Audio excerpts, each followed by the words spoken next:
Hi guys, welcome back to my YouTube channel. This is Dr. Kinza Mazhar. So this is the start of a new journey जो कि मेरी journey नहीं है, आप लोगों की जर्नी है जो कि सब फार्मडी स्टूडेंट्स मुझे देख रहे हैं।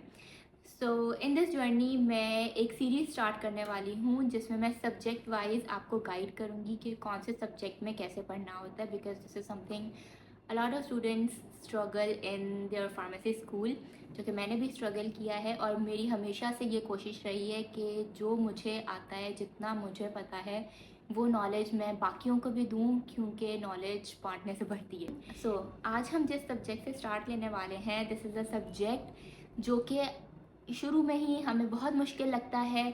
हमें लगता है कि यार ये क्या सब्जेक्ट है, बहुत अजीब है, इसको कैसे पढ़ना है, हमें समझ ही नहीं आती कभी, ठीक है। सो अगर आप इसको from the very first semester, जिस सेमेस्टर से ये सब्जेक्ट स्टार्ट होता है, आप इसको तभी से समझ जाएं, इसके बेसिक्स की, इसको आपको इस सब्जेक्ट को आगे लेके कैसे चलना है, तो आपके लिए बहुत आसानी रहेगी। क्योंकि अगर तो आपने ये सोचा कि इसको बस अभी जैसे तैसे करके ये सेमेस्टर निकाल देते हैं, अल्लाह मालिक है, मतलब ठीक है जान छूटे, तो आपकी जान नहीं छूटेगी कभी भी। ये सब्जेक्ट आपके साथ बहुत सारे सेमेस्टर्स तक चलता रहेगा। तो बेहतर ये कि इसको ज़रा सही से समझ लिया जाए। Okay, so I am talking about none other than pharmacognosy, जो कि हमारे बहुत सारे सेमेस्टर्स में आएगा ये subject. So let's just get into it. तो मेरे पास इसके बहुत सारे अभी नोट्स नहीं है, बट जितने मेरे पास हैं वो सब बेसिक्स हैं। उसमें से आपको मेन चीज़ें समझ आ जाएगी। अच्छा, फार्माकोग्नोसी में जो सबसे ज़्यादा मेन चीज़ होती है ना, जिसको पढ़ने में सबसे ज़्यादा प्रॉब्लम होती है, वो होती है फैमिलीज़, ठीक है। जैसे कि अगर मैं आपको दिखाऊँ दिस पीपीटी, जिसके अंदर हमारे पास बहुत सारी फैमिलीज दी हुई हैं, ठीक है। फैमिलीज दी हुई हैं, उनके अंदर कौन कौन सी ड्रग्स आती हैं, वो सारा कुछ दिया हुआ है। तो यू कैन सी कि ये नोट्स कितने कॉम्प्लेक्स लग रहे हैं, मतलब देख के डर डर लग रहा है कि ये क्या चार्ट्स बने हुए हैं। लुक एट दिस, क्या चार्ट्स बने हुए हैं और सारा कुछ। इसमें से अगर आप इसको ऐसे ही पढ़ने जाएंगे ना, लाइक एक एक करके अगर आप इसको फैमिलीज़ को याद करेंगे, तो बहुत ज़्यादा मुश्किल हो जाएगी, ठीक है। क्योंकि ये देखिए, this is not like limited up to 1 और 2 और 3 और इतनी फैमिलीज़ नहीं है, ये बहुत सारी फैमिलीज़ हैं, उसमें बहुत सारी ड्रग्स हैं, उन ड्रग्स के बहुत सारे यूजेस हैं, कॉन्स्टिट्यूएंट्स हैं। तो ऐसे याद रखना काफ़ी ज़्यादा मुश्किल है। तो इसका जो सबसे ज़्यादा आसान तरीका होता है फैमिलीज़ को याद रखने का, वो होता है दिस चार्ट, ठीक है। इसके अंदर क्या है कि अच्छा, मैंने इसमें टीचर के ड्रग वाइज डिवाइड कर दिया हुआ है, टीचर के टॉपिक्स वाइज डिवाइड कर दिया हुआ है कि टीचर ने ये टॉपिक्स पढ़ाए थे, तो उसमें it was like my way of distributing the families. तो आप देख सकते हैं कि ये एक क्लिनिकल मेरी फार्माकोग्नोसी का एक एक बेसिक चार्ट है, जिसके अंदर ये सारी फैमिलीज़ हैं, ठीक है। और इस साइड पे भी फैमिलीज़ हैं बहुत सारी, ठीक है। और इन फैमिलीज़ के अंदर मैंने उनकी ड्रग्स के नाम नाम लिखे हुए हैं। खैर एनीवेज, तो देखिए यू कैन सी कि बहुत सारी ड्रग्स हैं, ठीक है। बहुत सारी फैमिलीज़ हैं, तो बहुत सारी ड्रग्स हैं, तो कोई इंसान कैसे याद रख सकता है इतनी सारी ड्रग्स को। सो इसका सबसे ज़्यादा आसान तरीका है ये क्लासिफिकेशन चार्ट्स बनाना, ठीक है। ये मैं आपके साथ शेयर भी कर दूँगी एक दो, ताकि आपको आसानी रहे इसको पढ़ने में। तो इसमें अब हमारे पास, अच्छा मैं कोई अपनी फेवरेट फैमिली उठाऊंगी। सो मेरी one of the favourite families was लिग्यूमिनेसी।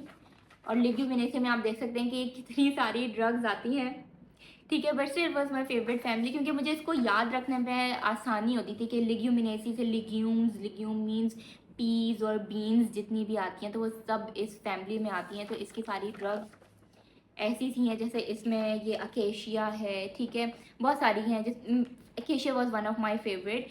अच्छा, अब आपने देखना है कि इसके नोट्स में मैंने क्या बेसिक सब डिविजन्स बनाई हुई हैं। So the basic sub division is कि यहाँ पे पहले मैंने लोकल नेम का एक सेक्शन है, इंग्लिश नेम का है, बायोलॉजिकल सोर्स है, then constituents, uses and other constituents. Okay, so the reason कि यहाँ पे कॉन्स्टिट्यूएंट्स की हेडिंग अलग है और अदर कॉन्स्टिट्यूएंट्स की हेडिंग अलग है, इट्स बिकॉज कुछ जो होते हैं वो आपके मेन कॉन्स्टिट्यूएंट्स होते हैं, जो कि मेन यूज़ होता है, जिनसे रिलेटेड मेन यूज़ होता है उस ड्रग का, ठीक है। तो आप वो सबसे ज़्यादा ज़रूरी होता है याद रखना। और most of the time vivas में आपसे वही कॉन्स्टिट्यूएंट्स पूछे जाते हैं जो कि मेन कॉन्स्टिट्यूएंट्स होते हैं, ठीक है।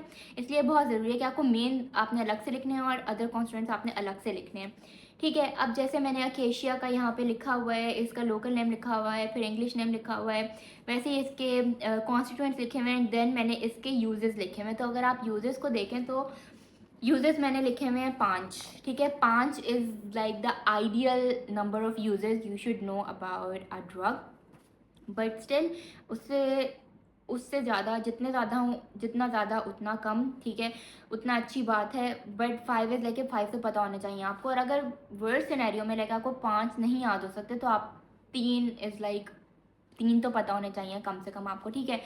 अच्छा, अब आपने क्या करना है, इसको याद करने का क्या तरीका है। देखें, हमेशा ना हम फार्माकोग्नोसी को ना ऐसा समझते हैं कि यार ये मतलब ये क्या है, इसको कैसे याद करें, हमें बहुत मुश्किल लगता है इसको याद करना। बट असल में अगर आप इसको समझ के याद करेंगे ना, आप इसको जितना समझ के याद करेंगे, जितना चीज़ों को रिलेट करके याद करेंगे, आपके लिए उतनी ही आसानी होगी।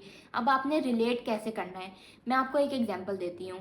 अब अकेशिया का जो इंग्लिश नेम है वो अकेशिया गम है। आपको अपने माइंड में रखना है कि ये एक गम है, ठीक है। तो आप ये माइंड में रखते हुए कि ये एक गम है, आप इसके क्या यूजेस सोच सकते हैं, ठीक है।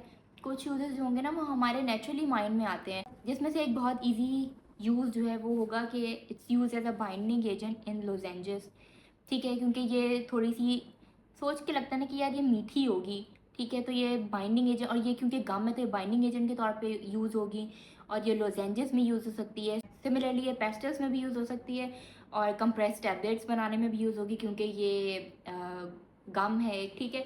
और सिमिलरली ये एज एन इमल्सिफाइंग एजेंट भी यूज़ हो सकती है। और इसी तरह से इसके बहुत सारे यूजेस आप निकालेंगे। अच्छा, जो लेग्यूमिनेसी फैमिली के जो मोस्ट ऑफ द ड्रग्स हैं ना, वो उनका यूज़ ये आता है कि वो एस्ट्रिंजेंट हैं, ठीक है। और उनका ये भी यूज़ एक बेसिक है कि वो कॉन्स्टिपेशन में यूज़ होती हैं। कॉन्स्टिपेशन को, ये इन अदर वर्ड्स आप कह सकते हो, इन कॉन्स्टिपेशन की जगह आप ये भी लिख सकते हैं एज एन लेग्जेटिव भी यूज़ हो सकती हैं। तो ये कुछ ऐसी चीज़ें होती हैं जो आप फैमिली के नाम से ना, उसके अंदर जितनी भी ड्रग्स आती हैं हम उनके अंदर बेसिक वो यूजेस लिख सकते हैं, क्योंकि वो एक में या दूसरे में वो उस तरह के यूजेस आते ही आते हैं उसमें, ठीक है। अच्छा, अब मैंने आपको एक बात बताई कि ये एक गम है, तो हमारे माइंड में आता है कि भाई ये स्वीट होगी क्योंकि लोजेंजेस में भी यूज़ हो रही है। तो हम इस तरह से बातें सोच लेते हैं ना कि हाँ ये इस तरह से हम रिलेट कर लेते हैं इस तरह से चीज़ों को। तो इसके अदर कॉन्स्टिट्यूएंट्स में क्या आ सकता है, आप किसी शुगर का नाम आपके माइंड में आए तो आप उसको इस तरह से याद करें कि अब इसमें कोई शुगर्स होंगी, ठीक है। तो एल रेहमिनोज होगी, एल अरेबिनोज होगी, सिमिलरली और भी जो शुगर्स हैं, मीन्स के इसके अंदर और दूसरी शुगर्स आती हैं। तो आपको इस तरह से थोड़ा सा आप रिलेट करें तो आपको याद हो जाएगा। अच्छा, अब ये कहना तो बहुत आसान है कि ऐसे कर लें याद हो जाएगा, वैसे कर लें याद हो जाएगा। I know it's very difficult, it is difficult. तो इस सब्जेक्ट को पढ़ने का एक बेसिक तरीका क्या है कि आपने ना सबसे पहले ये जो मोटे से नोट्स मैंने आपको दिखाए हैं ना, यहाँ पे एक मोटी सी पीपीटी दिखाई है मैंने आपको।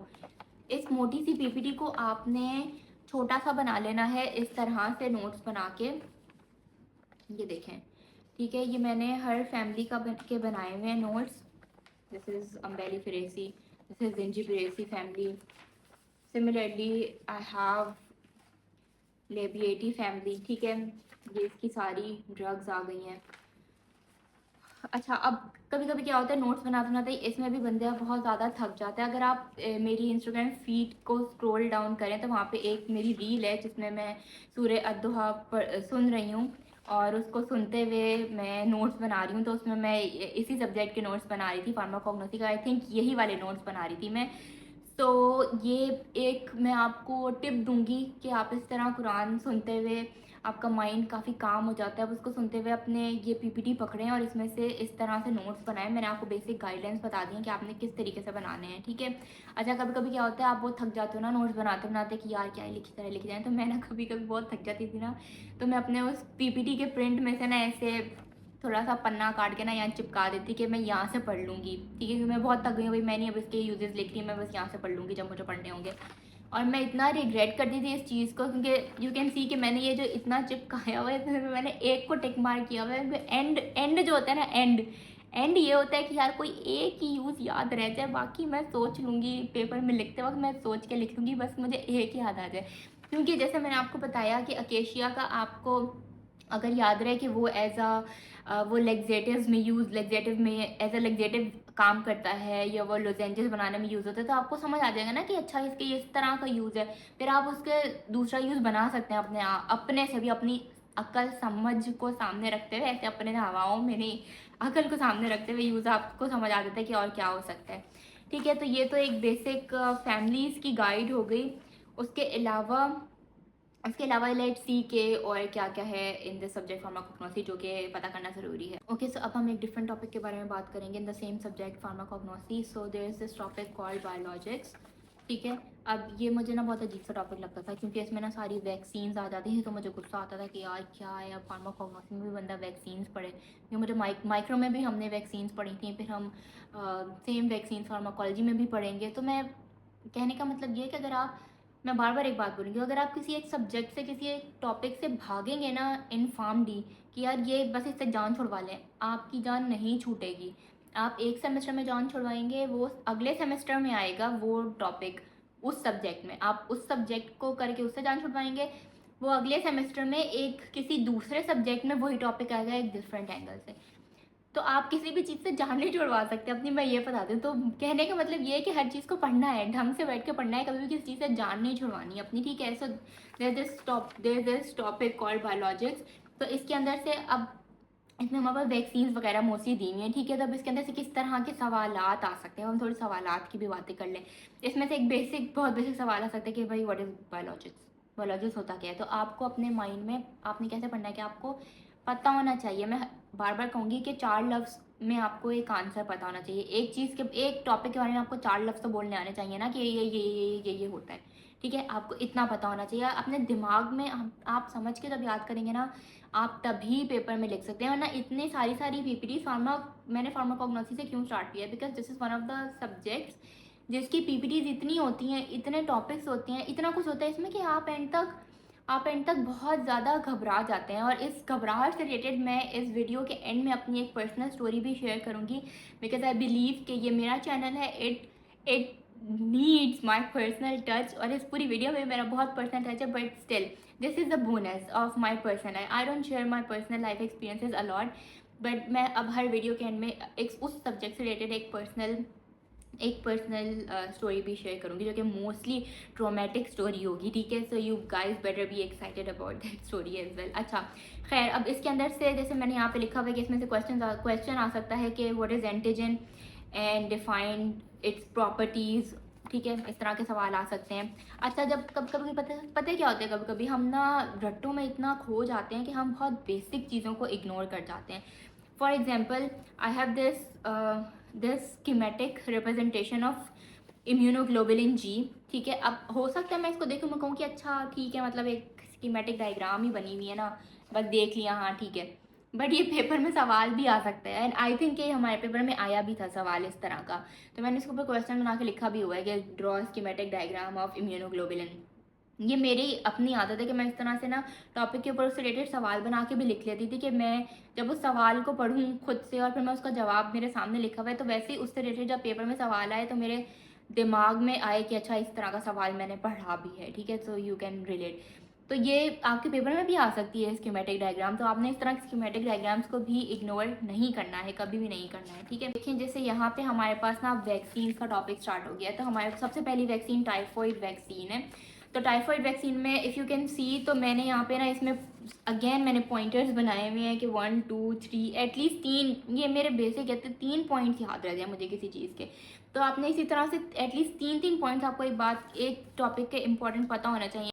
सिमिलरली यू कैन सी कि कितनी सारी हैं। ठीक है, ऐसा नहीं है कि एक आधी, मैं क्यों कह रही हूँ 3 पॉइंट्स एटलीस्ट याद हो, क्योंकि ये बहुत सारा है, बहुत सारा है। ये एक दो वैक्सीन तक लिमिटेड नहीं है, ये इतना सारा है, इतना कंटेंट। आप फार्मेसी में हर सब्जेक्ट में ही इतना इतना कंटेंट है, हर टॉपिक में इतना कंटेंट है कि आप ना कभी भी ये नहीं कह सकते कि यार मतलब इतना, मतलब मैंने कर लिया तो मतलब ये आप भी ठीक है, इतना याद हो गया, ठीक है आप आगे और याद कर लोगे। There is a high chance कि आप आगे का याद करते रहो, आपका पीछे का भूलता रहे। There is a high chance, it's very normal. ठीक है, तो टेंशन नहीं लेनी। So I think this is it for pharmacognosy, and I really hope कि आपको बेसिक नॉलेज समझ आ गई होगी फार्माकोग्नोसी के बारे में। All I can do and I can help is कि मैं आपको बेसिक्स बता सकती हूँ कि आपने कैसे कैसे चीज़ों को लेके चलना है, उनको पढ़ना, उनको समझना और उनको अपने दिमागों में बिठाना आपका काम है। And this is a motivation from my side कि देखो, मेहनत करने वाले के साथ ना अल्लाह ताला होता है। तो आप मेहनत करें, ठीक है, बहुत मेहनत करें और अल्लाह ताला पे भरोसा रखें और ईमानदारी से चलें, ठीक है, अपनी ज़िंदगी में। ये बात मैं कहूँगी कि जो भी हो जाए, ईमानदारी आपने नहीं छोड़नी। इवन इफ़ आपको लगता है ना कि पेपर में आप मुझे नहीं आ रहा और मेरे पता नहीं कितने कम नंबर आ जाएंगे अगर मैंने ये नहीं लिखा, और अगर आपके पास चांस है चीटिंग करने का, यार मैं कुछ गलत, कोई बात नहीं, पेपर ही है ना, दिस इज़ नॉट राइट, ठीक है, दिस इज़ नॉट राइट। हमने बहुत सारी ऐसी चीज़ों को नॉर्मलाइज़ किया हुआ है अपनी लाइफ में जो कि बिल्कुल भी ठीक नहीं है, जिसमें चीटिंग, एग्ज़ाम में चीटिंग करना, बीसीक्यू पूछ लेना, ये सब कुछ बहुत नॉर्मल है। This is not. आपको अगर दुनिया में नहीं तो मोस्ट ऑफ द टाइम लोगों को दुनिया में भी इस बात का हिसाब चुकाना पड़ सकता है। यू नेवर नो, आपने अपना फ्यूचर नहीं देखा और आखिरत में तो इन चीज़ों का हिसाब होना ही है। So be loyal to yourself and to your रब एज वेल। तो ईमानदारी से पढ़ें और ईमानदारी से ही आगे चलें अपनी लाइफ में। और या it is time for the personal story जो कि मैंने आपको बोला था मैं आपसे शेयर करूँगी। So the story was, I don't remember कि एग्जैक्टली कौन सा सेमेस्टर था, either it was second year और it was third year, I don't remember the exact semester, maybe it was second year, जितना मुझे याद आ रहा है, क्योंकि मुझे नोट से लग रहा है, ये नोट सेकेंड ईयर के नोट्स हैं, ठीक है, तो मुझे इनसे लग रहा है कि शायद सेकेंड ईयर था। सो वट हैपन कि ना, ये जैसे ये बहुत सारी फैमिलीज़ है ना, जब मेरा पहली बार फैमिलीज़ आई थी ना फार्माकोग्नोसी में, तो वो वाला सेमेस्टर मैंने बहुत अच्छे से पढ़ लिया था, तब मेरे पास बहुत थोड़ा ज़्यादा दिमाग होता था, तो तब मुझे इतनी मुश्किल नहीं हुई थी, मैंने कर लिया था। लेकिन जब वो अगले सेमेस्टर में भी उसी तरह से वो आपका माइंड था जिसकी मैं बात करी थी कि हमें लगता है कि यार अभी करके बस जान छूट जाएगी इससे, लेकिन वो नहीं छूटी, वो अगली बारी फिर अगले सेमेस्टर्स में भी उस तरह के टॉपिक्स आते हैं।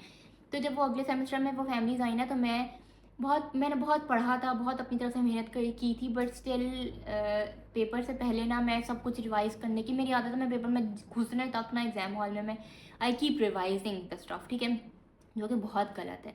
तो मैं ये कर रही थी, तो मैं ना उस सब स्टेट में ना मैं मेरे अंदर ना बहुत ज़्यादा एनजाइटी इकट्ठी हो गई थी कि पता नहीं पेपर में क्या आएगा, मुझे लग रहा था मुझे नहीं आता सही से, जो कि which was a state of mind, ठीक है, ये सोच लेना कि मुझे नहीं आता, this is a state of mind. ये हमारी मिस कहा करती थी मेडिसिनल केमिस्ट्री की, जो कि हेड थी, वो कहती थी कि ये सोच लेना कि मैं नहीं कर सकता पेपर में, मुझे नहीं आ रहा, तो ये आपका दिमाग की सोच होती है। आप जवाब अगर आप सोचें तो आप जोर दें अपने दिमाग पे, तो आप जवाब बना सकते, आप जवाब सोच के लिख सकते हैं, ठीक है।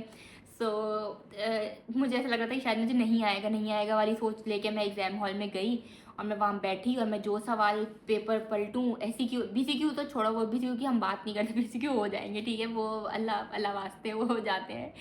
तो हम बात करते हैं SCQ की। फाइनल पेपर में SCQ मैंने एक पेज पढ़ा, मैंने पढ़ा, मुझे पहला नहीं आ रहा, दूसरा पढ़ा, दूसरा नहीं आ रहा। अच्छा, मेरी ये स्ट्रेटजी थी एग्ज़ाम सॉल्व करने की कि मुझे जो बहुत अच्छे से आते हैं ना सवाल, मैं पहले वो सॉल्व कर लेती थी जल्दी मिनटों में, ताकि मैं उस पर ना टाइम, ये 9 के एंड में जो आता था वो ना लिख सकूँ, क्योंकि टाइम हमेशा कम होता है, शुरू में आपको टाइम बहुत ज़्यादा कम लगता है, लेटर ऑन आप एडजस्ट कर लेते हो। सो मैं पहला दूसरा मुझे नहीं आ रहा, मैंने पेज पलटा, मुझे आगे नहीं कोई आ रहा, फिर मुझे कोई आ रहा है, मैं वो लिख रही हूँ, बट मेजॉरिटी ऑफ क्वेश्चन मुझे नहीं आ रहा, और जो मुझे मतलब जो आने भी चाहिए ना, जो आसान भी है, मुझे वो भी नहीं आ रहा, और मैं ऐसे, मेरा दिमाग घूमे।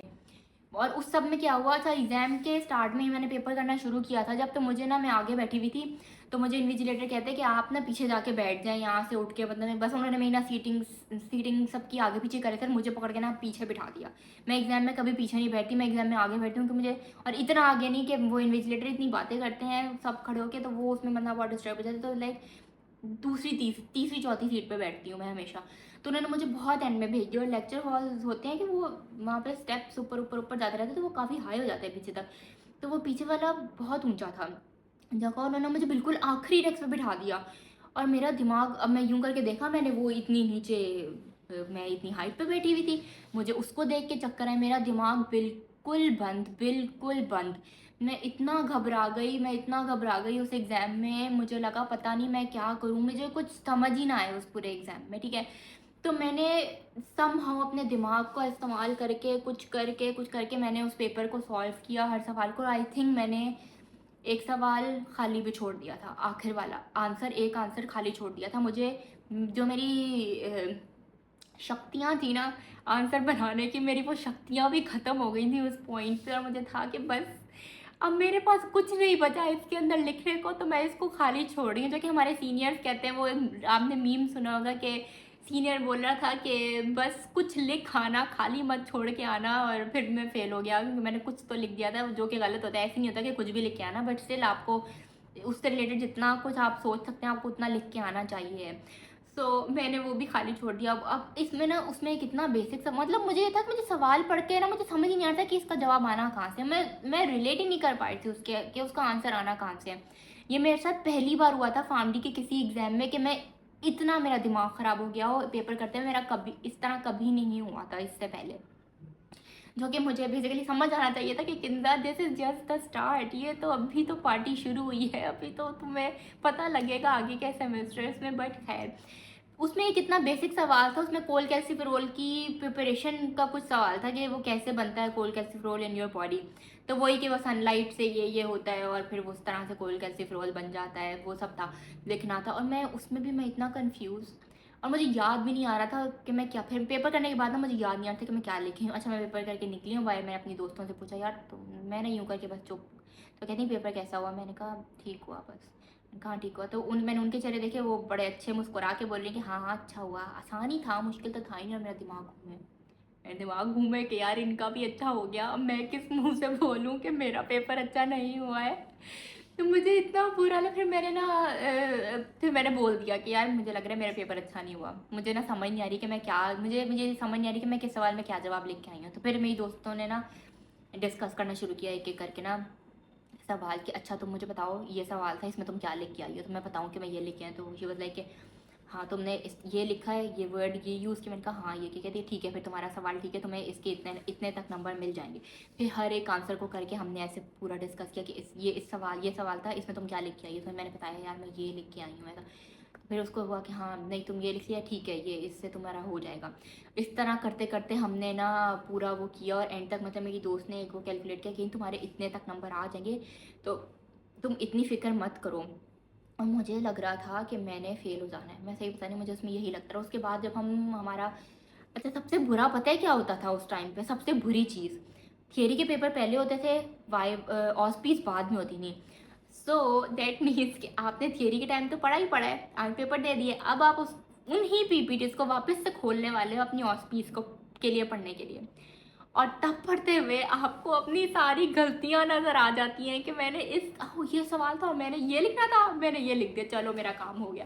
सारी गलतियां सामने आ जाती हैं। और फिर मेरा आया ऑस्पी का पेपर, ऑस्पी की सुबह पेपर, ऑस्पी का पेपर है, और मैं बैठी बाथरूम बोलते सेफ स्पेस, बाथरूम में खड़ी अपनी दोस्त को बोल रही हूँ कि ये मैं अपने पेपर में बहुत गलतियाँ करके आई हूँ, मेरे नंबर नहीं आएंगे अच्छे, मुझे लग रहा था मैं फेल हो जाऊँगी। मैं कंटिन्यूसली बोलूँगी मुझे लग रहा है मैं फेल हो जाऊँगी, मैं क्या करूँ, मैं फेल होगी तो मैं क्या करूँगी, मैं किसको मुँह कैसे दिखाऊँगी।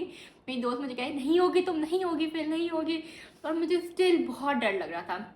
खैर एनीवेज मैं जब तक मेरा रिजल्ट आना, जब वो क्लियरेंस आनी थी ना, जिस दिन क्लियरेंस आनी थी, कसम से मुझे अल्लाह का शुक्र है कि मेरा आया कि क्लियर्ड, रोल नंबर मेरा पे लिखा था क्लियर्ड। तो मैंने कहा शुक्र है अल्लाह का मैं फेल नहीं हुई इस सब्जेक्ट में। उसके बाद जब रिज़ल्ट आया, जब हमारी ट्रांसक्रिप्ट आई, तो मैंने सबसे पहले इसी का ग्रेड देखा अपना जाके। अच्छा मेरा ओवरऑल CGPA भी अच्छा बना था उस टाइम पे, और मैंने इसका जब ग्रेड चेक किया ना, तो my grade was, it was I think B plus, yes, it was B plus, which is a good grade, जब आप सीनियर ईयर्स में जाते हो ना तो आप कहोगे it is a good grade, B plus is fine. लेकिन वो मेरी ज़िंदगी का आई थिंक मेरा पहले एक बारी एक सब्जेक्ट में B में गया था ग्रेड, उसके बाद ये मेरा शायद पहली बारी ही किसी सब्जेक्ट में बी गया था ग्रेड। और मुझे उस वक्त हुआ था कि यार मतलब बी आया, लेकिन मैं लाइक कि शुक्र है अल्लाह का, मतलब बी है, इट्स फाइन कि ये बी है। और मैं अल्लाह का शुक्र अदा करती कि